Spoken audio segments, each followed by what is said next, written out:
The following podcast is a presentation of Project Entertainment Network.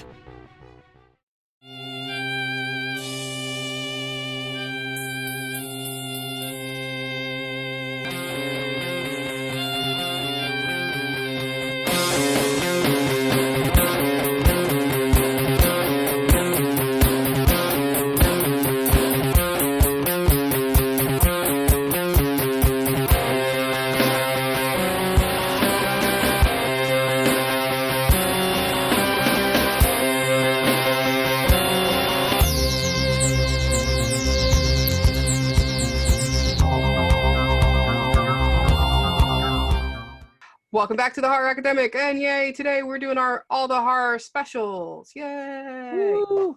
And here's the big reveal, is this is going to be a month of Nightmare on Elm Street for all the horror, for the Horror Academic, because I am just going to spend the whole month geeking out on how much I love everything Nightmare on Elm Street. Yeah. So, Nice. But to kick it off, because this is what I was dreaming last year when we were doing all the horror, when we were doing Halloween, and then Halloween 2018 was that, hey, maybe one day we could do Nightmare on Elm Street the same way, because I love that movie and I want to share it with Melissa because she has not seen it before, and it'd be like, ooh, this is a cool thing that we can do together. So I'm going to introduce now our guest today is Melissa from the Brook Reading Podcast. Hello, everybody, again. Thank you so much for doing this. This is going to be a lot of fun. I will always do this. This was awesome as usual. And I'm just going to say right now for the audience, I'm so happy. We just watched the movie together, and I am so happy that you didn't hate it. Oh my God, no, I loved it. Did you think I wasn't going to like it? I was a little on the fence. I'm like, I don't know. You really liked Halloween, though, and I didn't know if you were going to like that one at all. I did really like Halloween. You really dug it. So I was like, okay, now I have, when you were watching Halloween, I was thinking like, all right, she might dig Nightmare on Elm Street, because if you like Laurie Strode, you're gonna like Nancy Thompson. Halloween was super high though. Last year that was just like, I know you were worried about that too, but I still think out of the two, Halloween ekes out a little bit more, but this one was pretty good, not gonna lie. I did enjoy it. Why did you think I wasn't gonna like it? It's a little bloodier, I think, than Halloween. Yeah, but it did look very corn syrupy, so I'm okay with it. Yeah, I mean, it's still 1984. Yeah, so. Exactly. And I'm never really bad with gore and stuff. My main problem is with like jump scares and stuff, which this had, I think, one. There's the one big one at the end, which was, we'll talk about, that's Attack On. But there's like one or two that I got, looking back, I guess this is kind of like where the jump scares, but Halloween had some jump scares too. It just, That wasn't the main element of what's scary. Exactly. Yeah, it had a different like tone, and it wasn't reliant upon jump scares, which is like the bane of my friggin' existence. But cool. So here we go. Let's get started. Yeah, let's get into it. Let's get to what the origins of Nightmare on Elm Street. Yeah. So Nightmare on Elm Street, the importance of Nightmare on Elm Street is that it is kind of not the first film by Wes Craven, but if he wasn't already kind of the breakout hit that he had before, this was the one that made him a household name.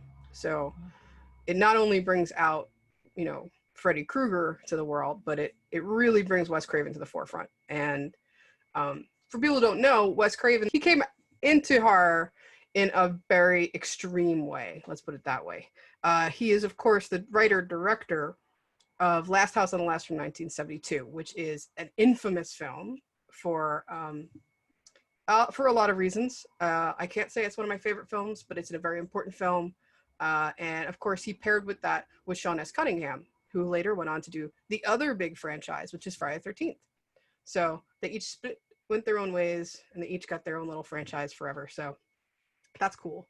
And after that, he did The Hills Have Eyes, which is another one that was really intense at the time. And that was in 1977.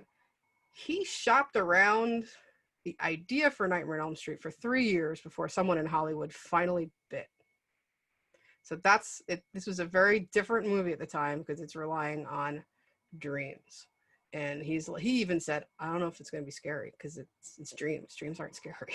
So there's one of the great things I remember on the old Laserdisc was he actually kept all of the rejection letters from all the big studios. Oh my God.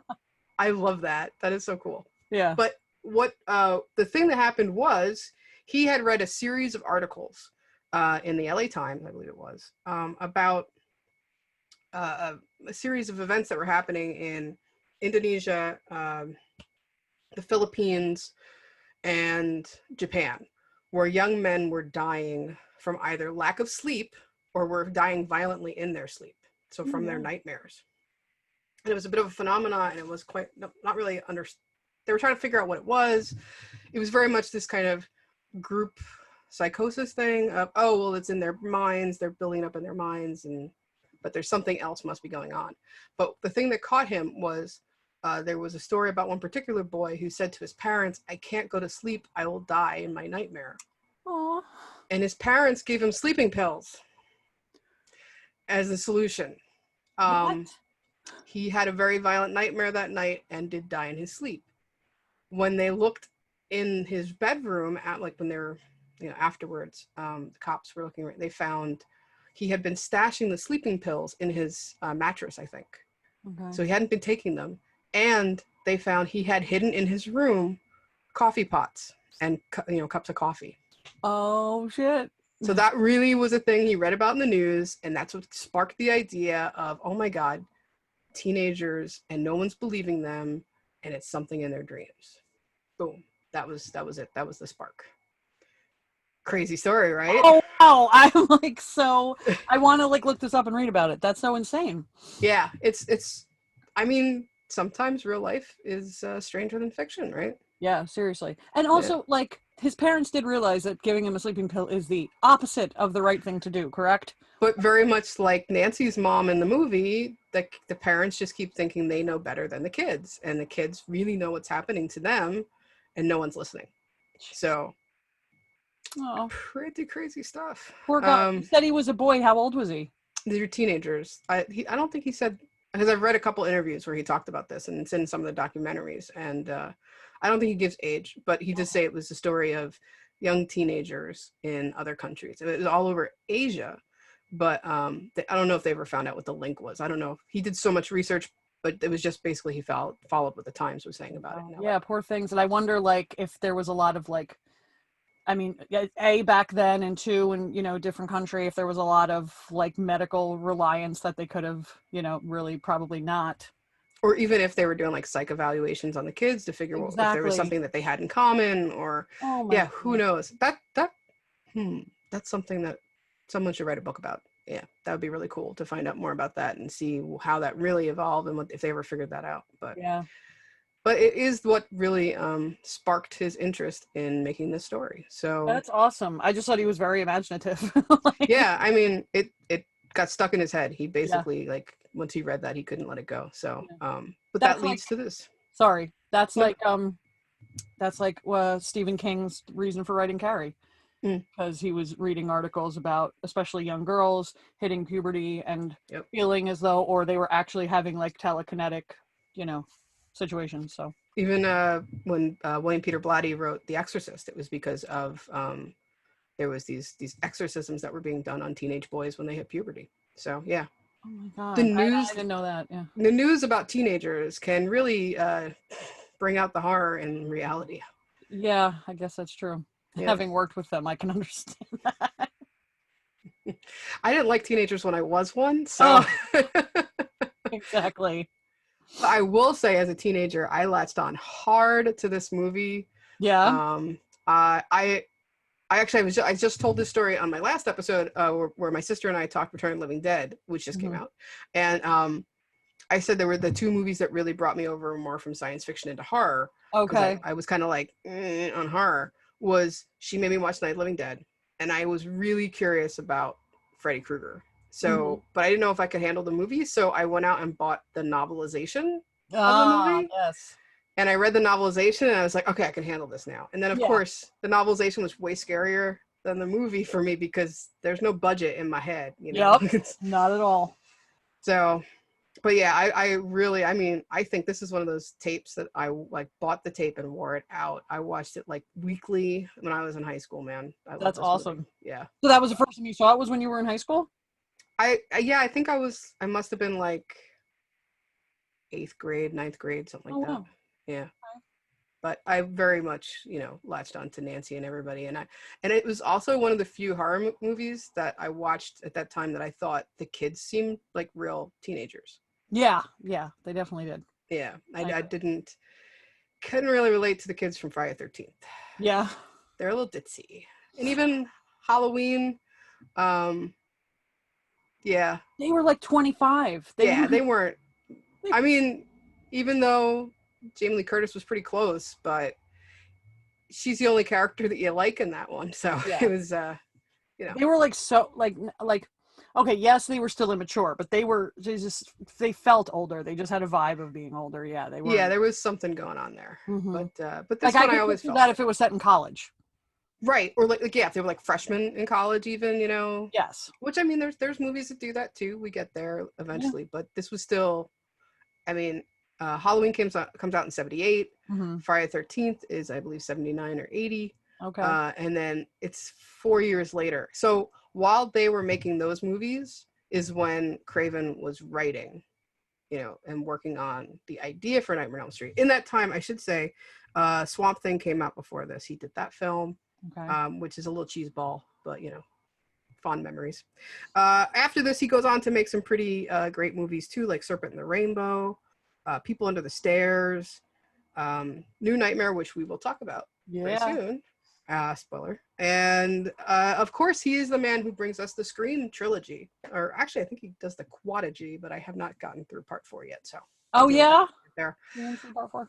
I rented it and kind of fell asleep and returned it because I didn't want it to be late because it was back in the mail, movies by mail day. So yes. I had to get it back in time.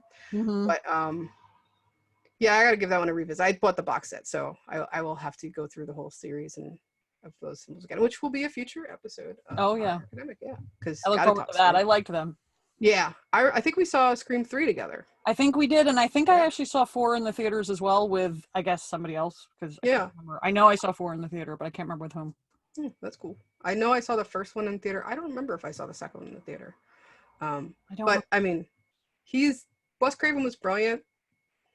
He's just one of the smartest guys who ever made horror movies, and that is his thing, Yeah. That makes him makes him very separate and different from the others. The term cerebral horror comes around a lot with Craven. Oh, okay. Yeah. Well, that makes sense with all the research that he did. And it definitely does make you think. This wasn't just a splatter horror movie, right. Like that's, just a throwaway, there were moments where I was like, didn't expect to happen. Super suspenseful. Yeah. And there's totally enough stuff there that, Yeah. Honestly, not going to lie. I wasn't expecting that to be like that. So. Yeah. See? That's why. I didn't know it was the same guy that did Scream. Yeah. That's the other reason I figured we had a 50-50 shot at least that you would like it. Let me go through really quick.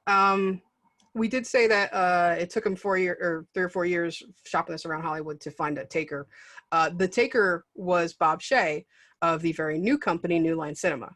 And New Line Cinema, if you don't know the history of New Line Cinema, they're a cool company. They started out as they bought all these old movies and distributed them to college campuses. So that's how Reefer Madness had such a big craze in the 70s. So then they decided they want to start making their own pictures. They made a few, notably Alone in the Dark, which is a really good kind of proto-slasher film, which is very good, by Jack Shoulder, who we will talk about in this month of Nightmare on Elm Street. His name will come up again. And John Waters' Polyester was the other film that they had produced. So New Line was like creeping up in this world of new productions, and he finds, Craven's screenplay, and he goes, "This is cool. We need something that's going to appeal to teenagers. Let's do this." Nice. So he made that jump, and that's why we have it. But so that's really the story of how Nightmare on Elm Street comes to be. Oh, awesome. Yeah, I love it. That was I like the origin story of that a lot, actually. Yeah. It's pretty out there. Yeah, but good stuff. It is. Do we want to go through who some of the actors were? Heather Loncombe, it was just 10 of us, and she just also, 10 of us. That's what it was. And she was a recurring character on Growing Pains. Was she? Yeah, for like 2 years. She was in there on and off before this. So that was her claim to fame. She's more of a TV actress. She went on to co-own a special effects company with her husband. And she's a more behind the scenes kind of person now. But she's still very involved in the film industry, and she does a lot of cons. She's a really sweet person. Oh, yeah? Nice. Yes. How many times have you met her now? Oh my God, so many times. And every time I'm like, I remember the first time I was just kind of like freaking out in my head, like, you were my hero, you know, like, it's like her. And I always talk about Sarah, Laura Cardale from Day of the Dead. The two of them were just like, and then of course I met both of them, and I met, Linda Hamilton. I met Sarah Connor, dude. So I've met the three people I grew up, wanting to be, so, but definitely I was like, I watched this all the time because I wanted to be Nancy, and oh my God, so I freaked out on her a little bit, but one of these days I hope to interview her because she is the coolest. That is so cool. Yeah. Of course, the elephant in the room of Nightmare on Elm Street, the original, is Johnny Depp. Because he is like holy crap, he's like a little boy in this. He's like so adorable. I love him. But I don't care if he's getting weird now because he's older. I'm just always special Johnny Depp. My heart. Yeah. But so he was. This was his first anything. He was in a band before this. That was it. Okay. How old was he in this? Do you know? I did not look that up. But I know he was an factual teenager, I believe. Like he was. 18 or 19. Yeah, he looks like a baby. Like, he was tiny. Well, so the story is that he went in, there was a couple other guys that were auditioning over and over for this, and he got the call back and all that, and Craven couldn't make the decision, and his daughter, who was like 14, I think at the time, is like, you have to go with that guy. And he's like, and he's like, well, what do you mean? He doesn't really have much experience, and he's a little pale. And she's like, but he's beautiful. It's exactly what she's like, but Dad, he's beautiful. You need to hire him. So that's how he got his start, thankful to Wes Craven's daughter. Nice. So that's fun. And of course from this he goes on to 21 Jump Street and everything else in the world. So yes. I mean, I guess I should say that, right after so 21 Jump Street, but the thing is 1990 he does Crybaby and Edward Scissorhands. They both come out the same year. So and then boom, and then it was instantly everybody, at least our generation, we're just all like Johnny Depp. Yeah. So that's the big one. I mean, we can talk a little bit about her parents. Her parents are cool. Okay, yeah, I was curious about her mother because I feel like I'd seen her in something. She's okay. So Ronnie Blakely, she was in a movie called Nashville in 1975 with both Karen Black and Shelley Duvall. That was her first breakout role. But aside from that, really, she's more also of a TV person. So this is kind of her, I guess it's maybe second wave of her career, because this is like almost like 10 years later. I mean, she's starting to play mom characters, so I think this might be like a second jump into film after doing lots of television. I've met her as well. Oh, she's cool. very nice. Yeah. John Saxon, yes, the dad. John Saxon, so cool. I mean, to me, I go, it's the guy from Enter the Dragon. Okay. Horror people are gonna be like, it's the same character pretty much in Black Christmas. Okay. He's the sheriff in that as well. He, again, doesn't believe the girls who are saying there's somebody stalking them. Very similar. And this is like 10 years later. So it's almost like that cop moved out of Canada, moved to a town in the middle of America. Yeah. And got divorced. And then this movie happens, Sure. But I mean, John Saxon, obviously, ton of movies and everything in the world, and he recently passed away, which is sad, but he's a really nice guy. Yes, too. I thought that's why the name sounded familiar. That's probably why the name sounded familiar to me. But you had a different reaction when he popped up on screen. I was gonna say, say who I think he is, because I haven't seen Black Christmas. I never saw this until today. I thought he was stunningly looking like a young Ron Ferreira. Allie's dad. Your other co-host. Your other co-host. My other co-host. My other co-host as well. Yes.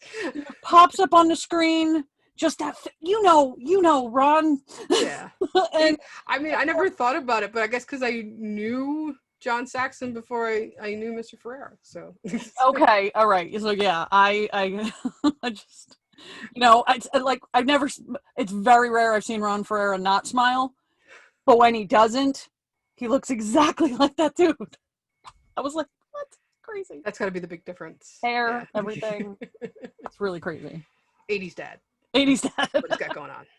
But like not like my 80s dad, because like my dad in the 80s looked like Michael Landon from Little House on the Prairie. So there's different, you know, there's like my dad had like the black wavy hair and, you know, always holding like a hammer. Like that was my dad. Like, you know, but then you have the Ron Ferrero who looks like a lieutenant. I guess my dad's somewhere in the middle there. I don't even know. Yeah. Your dad's like cool. Your dad's like cool artsy guy. Well, yeah, but you know, when you're a kid, your dad's not cool. So I know. So who else we got really quick? We got Amanda Weiss, who plays Tina. She's in Fast Times at Ridgemont High. Who? I can't remember who she played in Fast I've Times. seen that so many times. Now I'm trying. I think it was her first movie, so I think she's just one of the kids, in the school. I don't think she's a major character at all, but that was her first role, was Fast Times. Oh, cool! I love that. And to round it out with the kids is Rod, Tina's boyfriend, who was Rod. I love the best line from Tina is, you know, the whole like, I had a nightmare last night, and had, Nancy's like, yeah, I had a nightmare last night, and you know, that's when Rod introduces himself. Well, I had a hard on last night and had your name on it. He's like, there's four letters in my name. It wouldn't fit. That was that made me cling to Tina. I was like, you're cool, and I like your like, I like her. Tina's cool. Glad to see her go. Yeah, but so in the credits, he's listed as Nick Corey. Okay. But he's really his name is Jules Garon. His agent told him, have an Italian name. That's more acceptable than having a Latino name. So he didn't get to start using his real name until quite recently. But he shows up in quite a few other movies like Predator 2, Candyman 3, but always under this Nick Corey name. So I did not realize till quite recently that was not his name. Oh, 80s racism. Yep. God, you couldn't even be Hispanic? Like, which, but that makes sense, actually, now thinking back. Yeah, I mean, I remember when I was teaching film, I did a lesson about the Hollywood system and, you know, what agents would do to help better your career for a chunk of your career money. And there were always rules about, you know, what was an acceptable name. So that's why most of the stars we know, their names are half of what it usually would have been. Yeah, so that's true. That's very much still an 80s thing. And I don't think we stopped doing that till well into the 90s. Yeah. Which is sad. But so that was an interesting story I recently learned. The other thing we want to say is Robert Englund, of course, is Freddy. Robert Englund had done a lot of TV, and he was a bit actor who shows up in the background of a lot of movies before this. He notably for horror fans, he was in Tobe Hooper's Eaten Alive in 1976, Dead and Buried by Gary Sherman in 1981. And he was on the show V on TV. Okay. He was very popular as one of the aliens in that. So that was really where he was when this movie comes out. And so he was starting maybe to be a bit of a name. Okay. And then he became Freddy, and then he was just Freddy. That's it. Yeah. Yeah. I mean, he has lots of other horror movie credits in there, but he's one of those people who very much can talk about the typecasting of becoming known as the villain in the horror franchise. Yeah. Not a problem that, you know, people who play Michael Myers have, but... Well, yeah, but you also said there were multiple of them. Yeah. So the first film, there's like 3 guys, I think, at least. And you don't see their face ever. So like, I could play Michael Myers and nobody would know. Like, well, it's a height difference thing, but yeah. Yeah. I can't play Michael Myers either. I'm too short. But the only other things I want to point out is, and this I had to point this out to you when we were watching the movie, is the guy who's the doctor in the Dream Clinic. Yeah. Charles Fleischer. AKA Roger Rabbit. That's amazing. Every time I watch that movie, I have to stop and be like, "Oh my God, it's Roger Rabbit!" Because you know, as a kid, I didn't know what he looked like. I just knew Roger Rabbit. But well, apparently he's Steve Guttenberg's twin. It's that '80s thing, you know, the '80s hair. Well, yeah, I guess with that little like tight curl, and it was just like popped up first. Again, everybody pops up for a second, and I think they're somebody, and then later on, I'm like, no, you don't look like that person at all. But in the beginning, I'm like, Steve Guttenberg's her doctor? Oops. You know, if that would have been in a better situation, because he wasn't a very good doctor, is what we learned. But you know, yeah, really. I don't know if Steve Guttenberg would have helped much either. The only other person I wanted to point out in the cast is Lynn Shay. She, the sister of Bob Shay, and she is in pretty much everything New Line does. She did other acting gigs before New Line, actually. I think she came out to Hollywood on her own from New York to go from doing plays to doing theater, to doing movies. And then Bob Shea starts up his company. She starts getting bit parts in his stuff. So she's the teacher in this, and I want to talk to you about the teacher scene because I always have questions about that teacher scene. No, it's fine. And I heard what you said when we were watching it too, and I liked what you said. So yes, definitely. My biggest issue is I've read Hamlet and Julius Caesar, and I don't think any of that's in either play. But that thing that the blonde kid that I thought was like Freddie Prince's friend from maybe he's the surfer. We were trying to figure out who the surfer was in the credits. I'm like, what? Surfer? Yeah, he looks like that kid, like Eric Christian Olsen, who's in all of those like '90s teen movies. Yeah. That's what or like his older brother. That kid that was reading that is certainly not from Julius Caesar because I taught that. Right. So, no, 100% no. Okay, so I'm not crazy. Using Hamlet and Julius Caesar as references because Julius Caesar is getting literally stabbed in the back by his friends. So it's like keep your friends closer, enemies closer, and maybe like Nancy with the whole thing with her friends and like well, as we find out, it's like, it's all of your energy and your subconscious and what you're thinking about. So that's a very loose reference, but I kind of get it. And Hamlet, I'm just like, well, the description of the fields in Hamlet, I'm like, where the hell did that come from? Yeah, no, not. Yeah, none of that's in there either. No. So, okay, so. Well, I don't know. English but teacher I like debunked the teacher it. Because you said,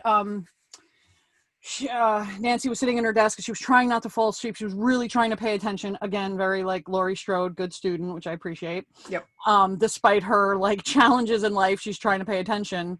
And the teacher just went by and just like very subtly put her hand on her shoulder, like, I feel what you're going through and whatever you need to do, just do. But didn't even have to say that. But at the same time, she chooses to do that when she's talking about gravediggers. And her best friend died last night in front of her. I know. And I think it's because she didn't like purposefully pick that moment, but it's like when you're a teacher and you're saying something, you have to think every single second, this might be affecting one of the kids in this room. Okay. And you don't know how. So the fact that the teacher got to know, in that type of neighborhood, they know everything that's going on. She got to know what the kid was struggling with. She was just like, I have to talk about this and I know it's going to upset you. So I'm quietly telling you I'm really fucking sorry.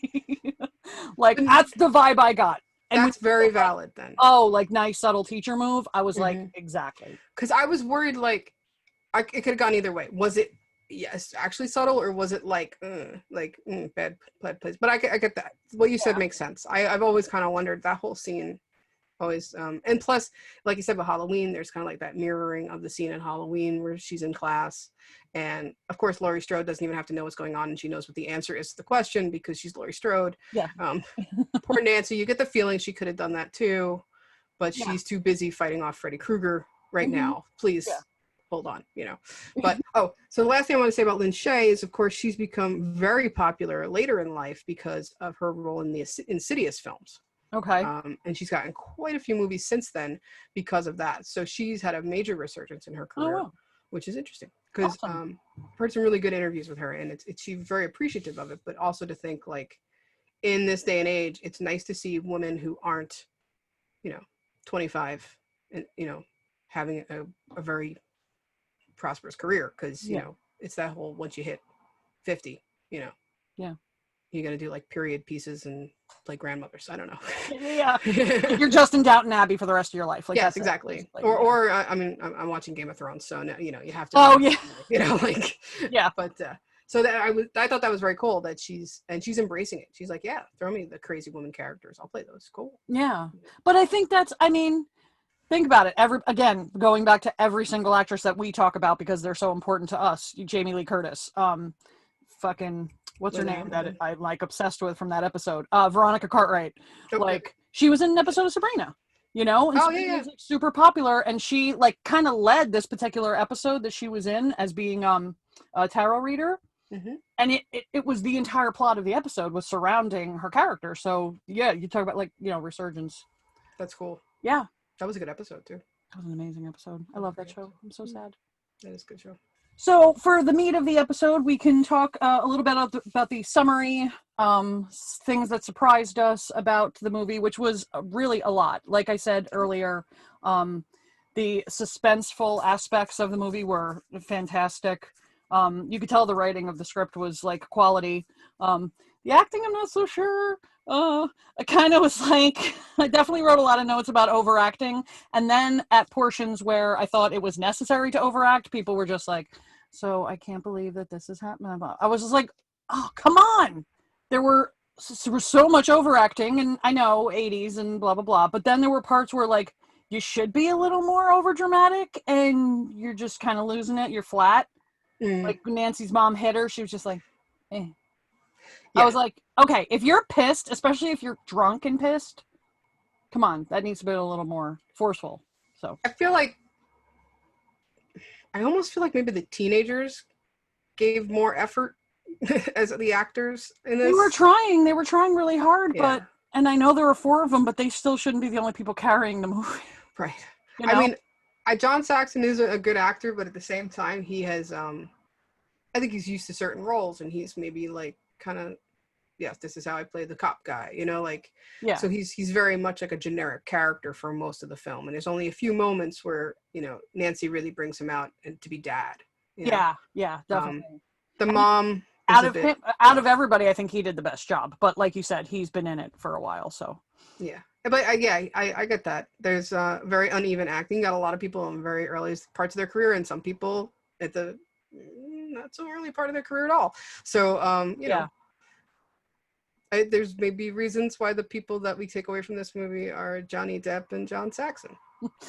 True. Yeah, Johnny Depp was consistent throughout the whole. And that's why I feel like he did have the career that he'd had. Yeah. You know, starting out in something like this, that's easy to, as an actor, to get lost. I mean, like, oh, that was just my first role and it was lame. And like you said, he was doing music before, he had continued to do music after. He could have just done that for the rest of his life and been like a totally cool, you know, rock guy forever. But he parlayed it into a movie career because he's actually like talented at that too. So. Parlayed like a pirate? Shut up! Shut up, girl! I can't. What are you walk into that, dude? And I just fucking watched all those movies too. I know you did. I heard you talking about it. We did it last year too. We just did it like over Christmas. I think we did that too. Oh really?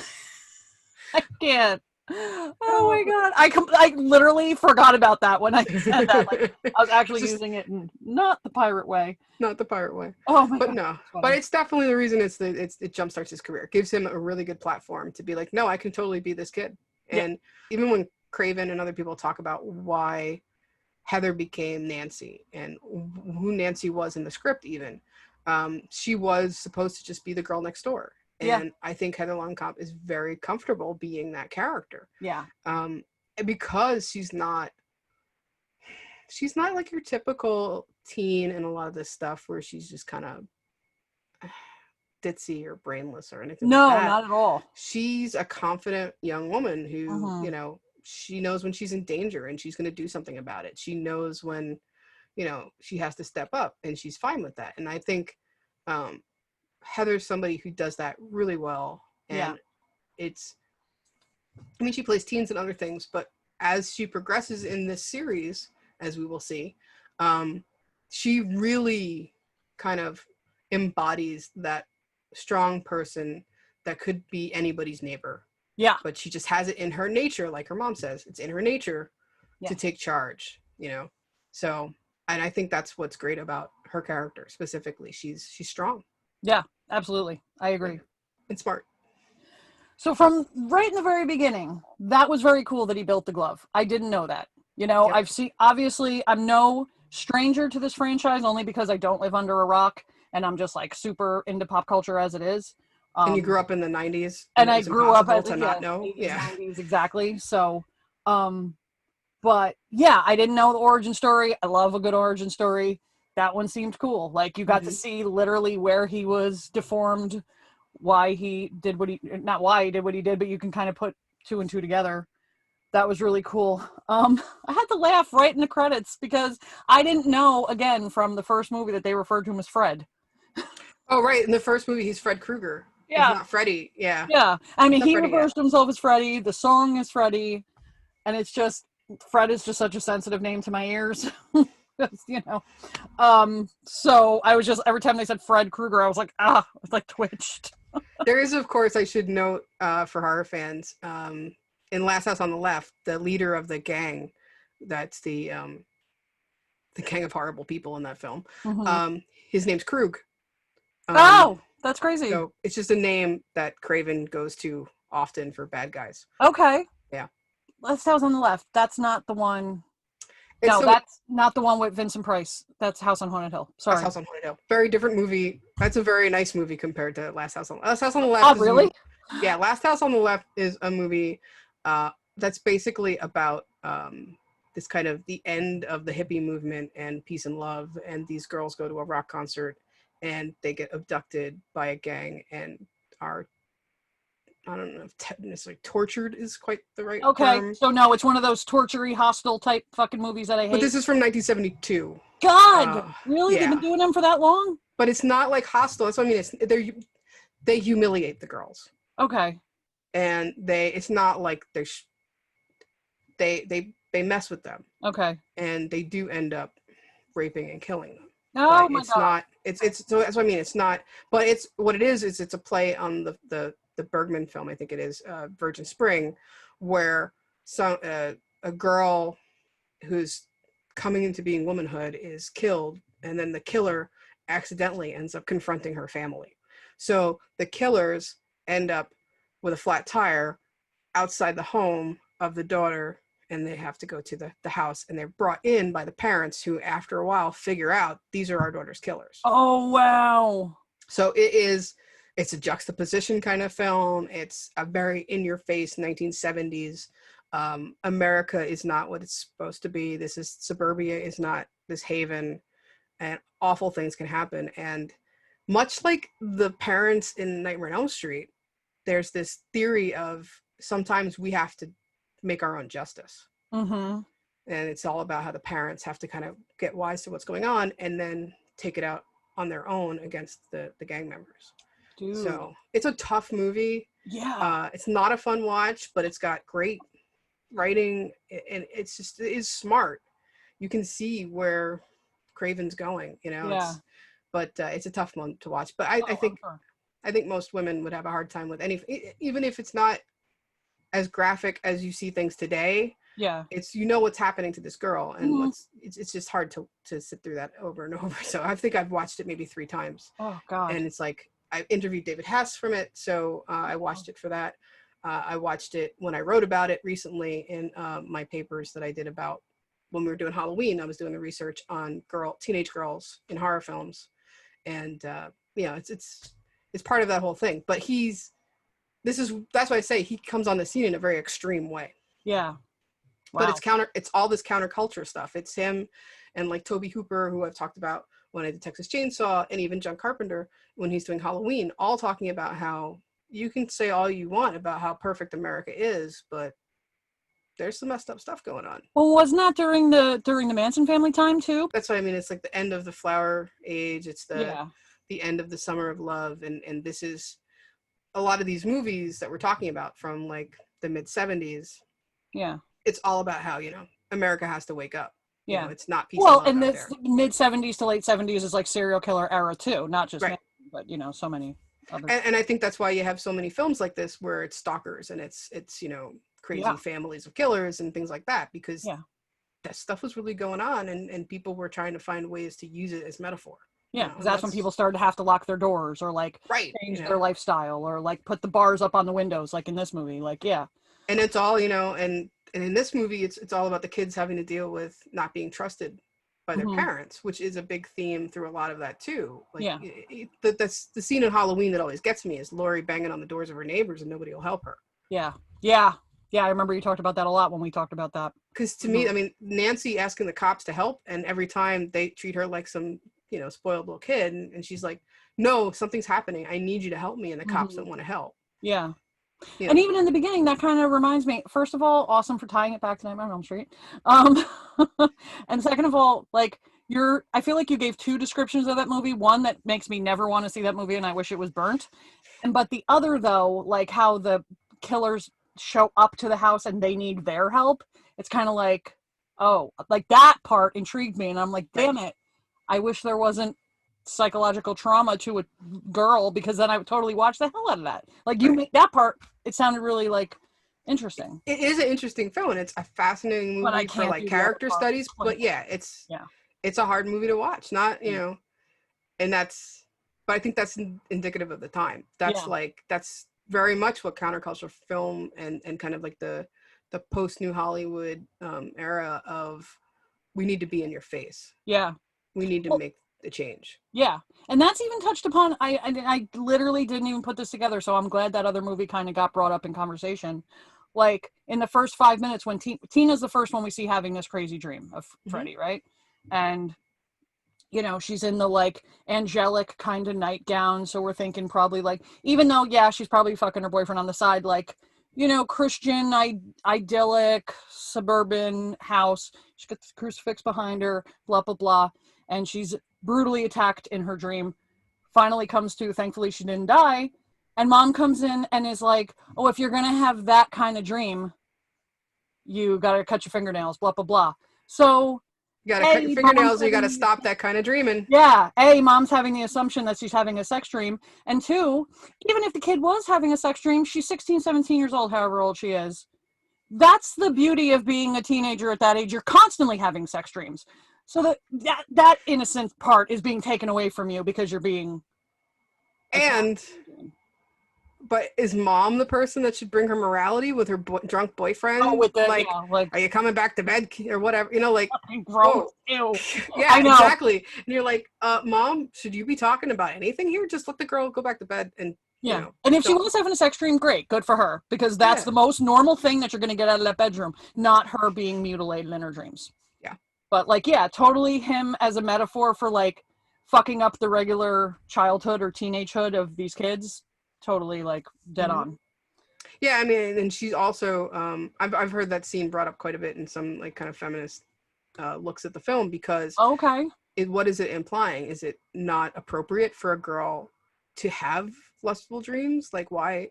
What's, you know, like, what's wrong with that? Why does American society have to shut teenage girls down? You know, but yeah, at the same time, what's good for you has nothing to do with me. Yeah. You know? Well, we learn from Carrie. You're not, as a girl, even getting your period you are a terrible person. God is punishing you. It's all about God. It's all about, you know, raining down blood and death and terror on you, because that's all that sex brings, and that's all that your body changing is going to, you know, to do. So, yeah. No, I'm not surprised that literally 2-minute scene has been, you know, studied. Plus, if you juxtaposition it, if I can speak, with the scene at the end with Glenn in his bedroom, where but before we even get to that, he's on his bed with his TV on and his headphones on. He's listening to, like, whatever generico music in his headphones. But, you know, his mom comes in to say, hey, turn the TV off if you're listening to your records, or turn off the records if you're listening to TV, you know? And he's like, but mom, it's, what was it, Miss Nude America? Miss Nude America. And she's just kind of like, oh, well, we're not going to hear what she has to say. And he's like, but it's such a guffaw of just like, oh, boys, you know, like, it doesn't matter, ma, you know? Yeah. But it was also, thank God that at least one mom was like, you're not just staring at boobs, you actually want to listen to what a girl has to say. And, like, not only that, okay, you're dating, like, probably the smartest girl in your neighborhood. Like, you clearly don't take brains for granted, so why would you be? Yeah, don't dumb it down, kid. Yeah. Right? You're a good boy. Be good. Yeah. But I always think of it in the comparison of those two, you know, like, that's how the two moms react, you know. Think about it too, yeah. Oh my God, I'm just at the credits. Okay. I know. Oh my God, I hate creepy children. 5 minutes in the movie, there's fucking creepy children. Jumping ropes, singing. I can't. I hate creepy children. That's all I'd say about that. And I love how they pop up. I mean, it gets way overused later in the series. Like, those girls are everywhere in every movie in this series. Yeah. Oh, really? Oh God. It's like by like 4, you're like, we get it. We get it. We know the rhyme. Yes. Quit it. Yeah, really. Like, But, I get it at the beginning to set it up, and I get it at the end, because especially as you're diving into the end of the movie, and, that's the last kind of thing that you're hearing before that terrible song. Like, I get that as a bookend. It's nice. But yeah, there's 30 more times just in this movie alone. Yeah. So that's them going to school the first morning. Yeah. And what I love in that scene, and this sets the stage for me of why these feel like real lived-in characters. Yes. Is because the girls are talking about their dreams. Tina's trying to tell Nancy about her nightmare. And Nancy says, "Oh, that sounds like a real 1-2 Freddy's coming for you, like a real boogeyman." And I love how it's part of their common vernacular. Yeah. Like, Freddy Krueger, even though they don't realize it's Freddy Krueger yet, is part of their neighborhood's lore. You know? And I love how it's just kind of like, boop, thrown right in there, and it just feels like normal conversation. And that I love that. That's maybe one of my favorite lines in the movie. Yeah. And it ties back to their having their innocence taken away too, because when they were 8 years old, they were those little girls in the little dresses and jumping rope and not having a care in the world, And now they're adults, or almost adults, and they feel like the entire world's on their shoulders because they can't sleep and they can't have sex and they're not allowed to do anything. Like, nobody will believe you if you have an issue. For teenagers, I don't know what's going on. That's why this was aimed at teenage audience. I guess so, yeah. But, and then also that scene has your favorite line too. Oh yes, with Rod. Rod, I can't with that name. I know. But that's terrible. It is terrible. It's so cheeseball.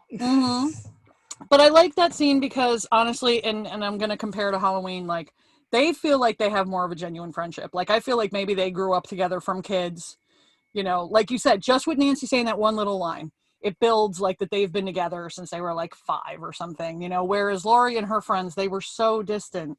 Like, our girl from Carrie and the other girl that I didn't like. J Souls. Yeah. Thank you. They just hung out, I feel like, just because they went to the same school or something, or they. Right. It wasn't that you didn't buy that they knew each other really well. Yeah. I didn't buy that they didn't have a solidified friendship. Right. It was more that, why is she hanging out with these girls who obviously are mean to her? Yeah. And like stuck up and, whatever. But yeah, I liked the friendship. And I liked the friendship between the 4 of them, even though, Rod was kind of a jerk, like, and I know Johnny Depp hated him probably because Johnny Depp wanted to get laid and Nancy wouldn't. Yeah, that's like the morality sucks. Yeah. Yeah, exactly. But I like their cute little like bond that they have with each other and whatever reasons it's caused. But another thing I had about that too, when they're all having their little like mini sleepover and they're just laughing and hanging out, I'm like, oh my God, parents were so dumb. Like, Johnny Depp's on the phone with his mom like, oh yeah, we're by an airport, I'm at my buddy's house, and there's a tape playing. Come on. But I love how it just goes awfully wrong, and it's like so sitcom moment, like It's like, oh, there's like military excursion going on the tape, and then screaming. Yeah, Mom, I'll call the police. You're right, like a bomb went off. I don't know what happened. Oh, it must have been the neighbors having a fight. Yeah. Wait, and your mom was like okay with that? Like, wait. That's what I'm saying. Parents were dumb, man. They didn't care. Mom was probably half in the bag anyway, but. Like, I would also say that this is another one of those where maybe these parents are actually a little bit more present than parents in other horror films of this period, because you're like, you actually get to know Nancy's mom and dad. That's true. But the other parents have little cameos. But yeah, like her mom, even though she had a bad night the night before, her mom goes like, I don't know, Vegas or Atlantic City or something like that with that douchebag guy. Yeah. So it's like it's still that absentee parent thing of the latchkey kid, 80s vibe. But you do this one's kind of in the middle, and maybe that's Wes Craven writing adult characters because he's an adult and he wants to relate. Sure. But as opposed to other people who are just so zoned in on making sure the teens are the focus. And I think he does that. That's a little different too for most films. I feel like the parents are in some way present in this movie. Yeah. But that shows that change too, because you're talking about how this shows the suburbs starting to go downhill because of, fear or serial killers or whatever. So like at first everything is, like we said, idyllic and everything. And then it shows the alteration. And, by like the 90s, like, yeah, some of us were latchkey kids too, but for the most part, you had a key for emergencies. Like My grandma was always home. Somebody in my house was always home because there were so many, all of us grew up with so many people in the house. There was always somebody home when you got home. We never had an opportunity. Like, my parents never went away and was like, oh yeah, Melissa, stay home for the weekend. What? Yeah, that was Never super happened. rare in my house. No. I mean, if it did, I had 3 siblings, so it wasn't, And if it did, I had an aunt or uncle or my grandmother watching us for the week. Even if I was like 17. My mom was like, oh, your grandmother's coming to stay with you. I'm like, cool, I'm 18. That's great. But yeah, that shit didn't, past 1985, the shit didn't happen anymore. But that also, the fact that we learned pretty soon after this, that Nancy's parents are divorced. Mm-hmm. That's very much like a reality also of this kind of suburbia falling apart. Breaking down, yeah, absolutely. Yep, because that wasn't a thing right away either with that. I just wrote really big, don't have sex, that's how you die. Like, come on, we know that, Like, Tina, why are you having sex? You're gonna die first, and that's what happens. And that was you feel bad for Tina in that, definitely. I totally do. That's why I was even yelling. I was like, I knew they were having sex, and also I saw your face when we were watching, and you were like, oh. Because it's this sequence of, so you go through the whole thing where Nancy's like, we're here for them now, we're not here for us, and poor Glenn's like, laying on the couch like, fuck you, Rod, I hate you. Right, like, all I hear is this, man. You feel so bad for him in that situation. But Nancy is kind of like it's a goody two shoes moment, but it's also kind of like separating her a little from Tina as kind of the character who's gonna stand out. Yeah. It's the final girl thing. It's right there. Totally, that's why she lives. That's what I'm saying. I was yelling, like, in my head, I was yelling at the screen, don't have sex, you're gonna die, and that's what happened. Yep. And then of course they thought that Rod, killed her, which, I mean, in his underwear. I mean, I don't understand. Yeah. That wasn't great cop work. Because no weapon, nothing. Oh, he had a switchblade and he just gutted her with it? No. Like 4 times in a row right next to each other? That didn't make any sense. But no. I mean, I will say that's the death in the movie that really kind of set this movie apart, I think, when it came out. Because it's like, this is not like a clever Jason Voorhees death or a Mike Myers coming up behind you stabbing you kind of death. This is like that you don't even really see. Like, we knew people died in Halloween, but you didn't like see it.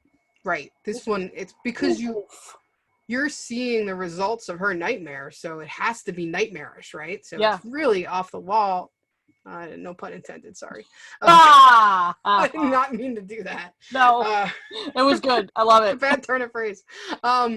But what's really cool about that is the way they filmed that scene was to use one of those rooms that it's like a room in a box room attached to a machine that turns the room.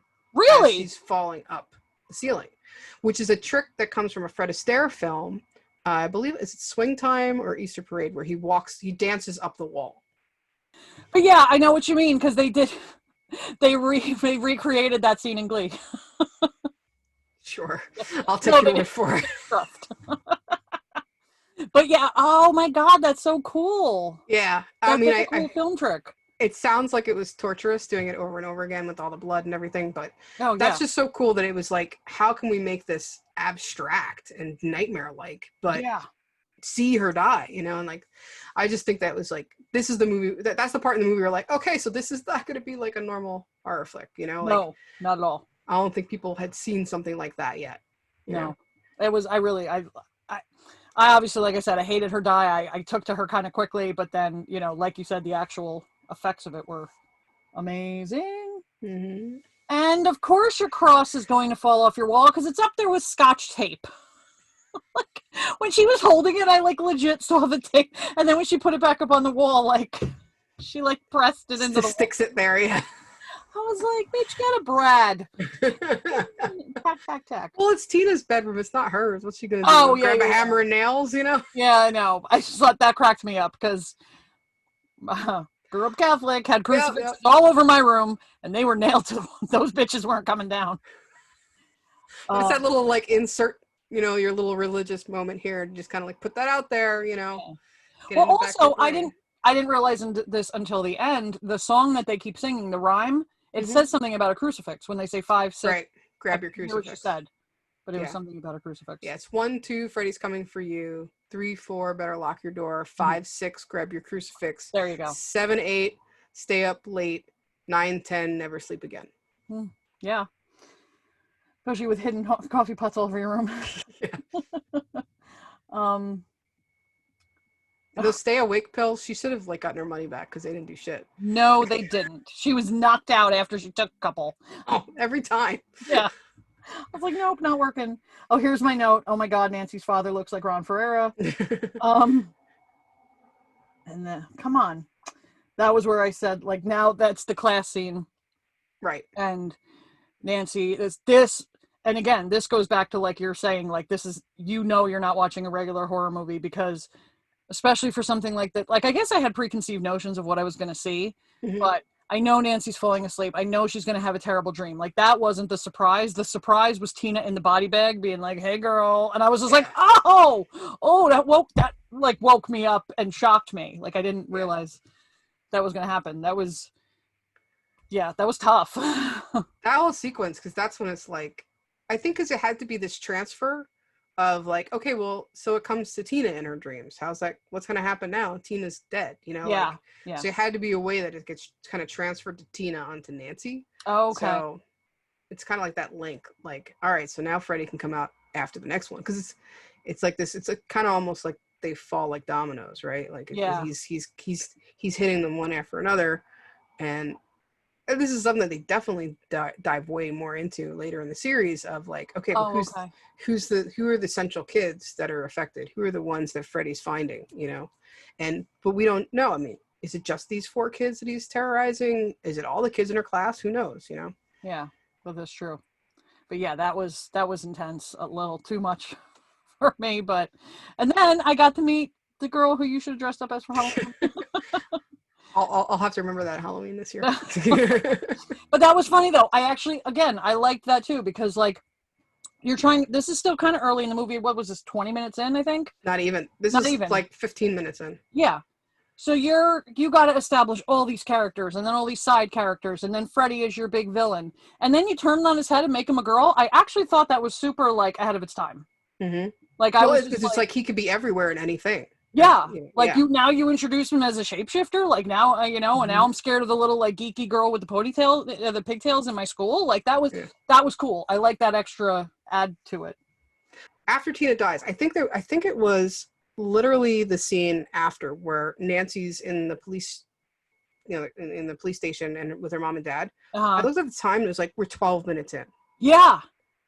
Like, holy shit. That's a lot of story in 12 minutes. That's what I'm saying. And I also, my only objection to that, I love it obviously, because again, never having seen a movie, I'm skeptical that if it's 10, 12, 15 minutes in and I'm not grabbed yet, right, checking the fuck out. Mm-hmm. But this one, I definitely didn't. It was, you don't have time. So much being thrown at you and so much excitement. I was just like, oh, I'm in for the long haul. But then when I noticed, like 45 minutes in, I was bored. It has a little lull. Because like, how are you going to get from, because almost by then, like all the kids are gone. Yeah. It's just down to Nancy. I think this is right. It's right before Glenn died. Right. Because he was still alive. And I think it's myself checking the time a couple times and I was like, oh, I'm feeling like a little. Well, because I remember like, oh, it's before the halfway point on the hash mark. Really? Because I would have thought we would have been further in. Yeah. But I almost feel like Glenn's death, I mean, it's important. It's her boyfriend. He's the last one before her. But I think there's almost too much time before you get to that one. Yeah, excuse me. I agree. I'm trying to think of it. I am trying to think of it as similarly as how I would do like a plot arc in a novel, right? Like, right. I'm trying to think, like, is his death the conflict? Because that's the thing that obviously Nancy's afraid and she's nervous for herself and she's mourning her friends and blah, blah, blah. But is that the kicker that makes her go, it's fucking on? No, but I think she was already there. That's maybe what holds up the story. Also maybe. You get that interlude with his parents. Yeah. And that slows it down because it's like, we know we're waiting for midnight because that's when they're supposed to meet up. Mm-hmm. If he can stay awake till midnight, he'll stay alive. Yeah. And we get this interlude of her parents looking at the house across the street and you're just like, yeah.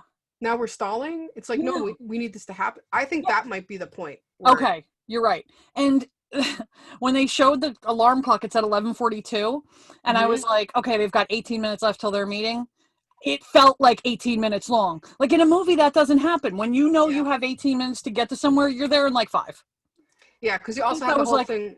The parents have to kind of like, the dad gets in there and he's just like, got to be tough with these kids, and so like, takes the phone off the hook. I'm like, what's wrong with you? How can you hate her, the sweet little girl across the street? I mean, I remember thinking, and I remember thinking again this time, like, why were you calling the house at midnight if he didn't have his own line in his room? Hi. I thought that too. That's so I'm like, I you know, place of privilege perhaps, that I had a line in my room. But I had a computer and it was for that, but I would plug it into a regular phone so I'd call my friends. Yeah. But you know, like, I call my friends at 2 a.m. Who cares? Because we had phones. You had a phone in your room. Yeah. Right. No. You don't do that. You don't call the family line. Don't take that shit chance. Yeah, absolutely. That's so. Yeah, that part was probably rough for that, but I think that might be where, because that leads to then now you have this whole incident with her and her phone. But yeah, I think that block of time, like I said, that feels like 18 minutes. I think that's where it loses us a little bit. Yeah, a little bit. But before we get to that, this is when I really started to notice that the music was really good.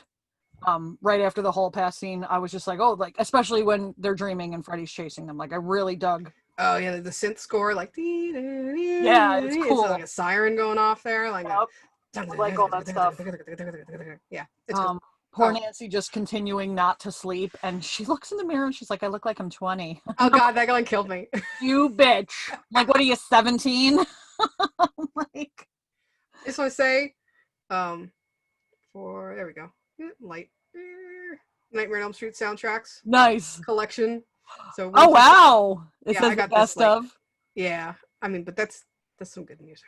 That's cool. No, it really is. I liked it a lot. And I don't pick up on stuff like that, but unless it's like extra good, but yeah. No, wait. So I look 20 years old. Oh, that's when she's talking to Glenn. Yeah.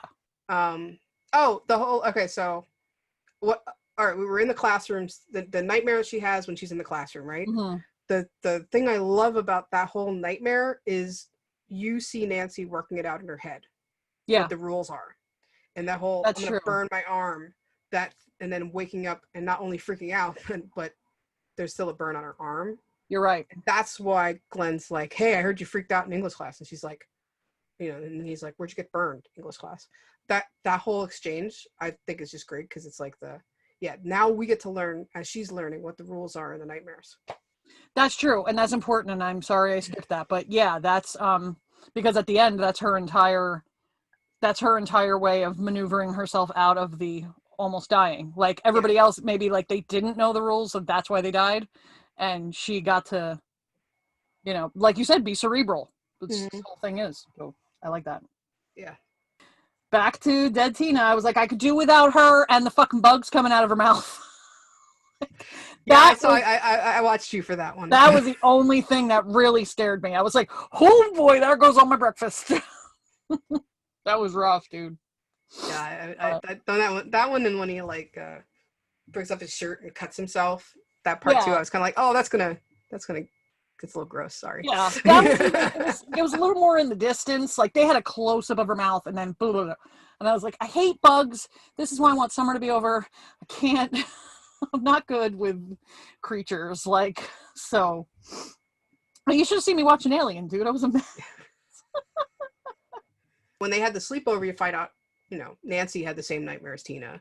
And now, you know, Rod had that nightmare about the creepy guy with the knives for hands. Yes. And then right around the same time, Glenn reveals that he had a nightmare also about the guy. So it's like, I love how it builds. Like, you don't know from the beginning if they all did or not. Yeah. And then by the time Rod's dead, that's when you're like, oh wow, they all had that dream. So that on a first watch, that's like the cool build for me, you know? Yeah. And that's also too, that adds to Nancy collecting more information. Like, what do I need to know about this cat? What do you know about him? Tell me. I need to collect everything. And so at the end I can, you know, take him down. Yep. I did like that part too. You're right.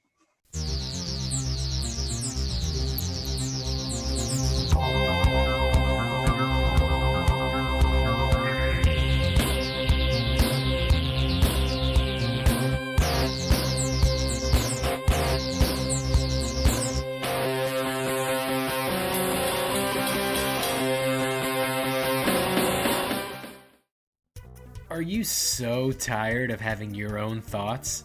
Are you just totally exhausted having your own beliefs on every single thing in the entire world? Well, don't worry. Here at Your New Opinion, we do the thinking for you. Join Ryan, Nick, And Ben.